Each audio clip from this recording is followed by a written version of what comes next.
가슴 쉬어 아무도 대답 없는 이곳에 수면 위로 날 이끄는 너의 손길 홀린 듯 너를 따라가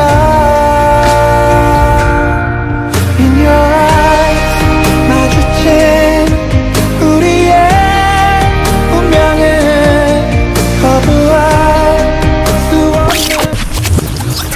Parang napanood ko na to ah. Pwede ko bang maputol ang moment ninyo? Pa-autograph na rin.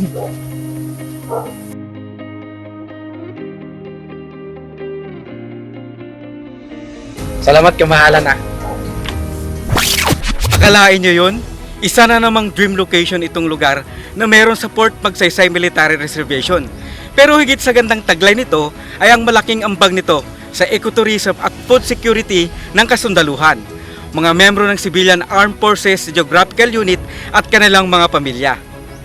Ang aking kinatatayuan ay ang Bamboo Plantation o tinatawag na Bambusa Project ng 7th Infantry Kaugnay Division Philippine Army at Department of National Defense sa pakikipagtulungan sa Department of Environment and Natural Resources bilang pagsuporta sa National Greening Program ng pamahalaan.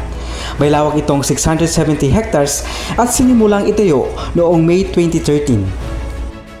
Nasa 20,400 na bamboo propagules ang naitanim sa unang 100 hectares, samantalang nasa 285,000 na indigenous na puno ang naitanim sa 570 hectares na lupain sa ilalim ng programa, katuwang ang Ecosystem Research and Development Bureau ng DENR.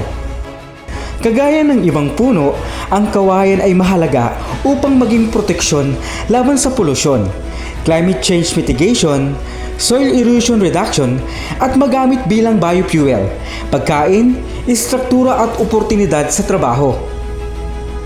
Sa mas malalim ng pagtingin sa isang puno ng kawayan, sinisimbolo nito ang katatagan, resiliency at adaptivity ng kaugnay troopers na sa gitna ng pagharap sa malakas na bagyo ng mga hamon sa buhay, nananatili itong nakatindig, sumasayaw sa hangin at nagbibigay proteksyon at seguridad sa mamamayang pinagsisilbihan.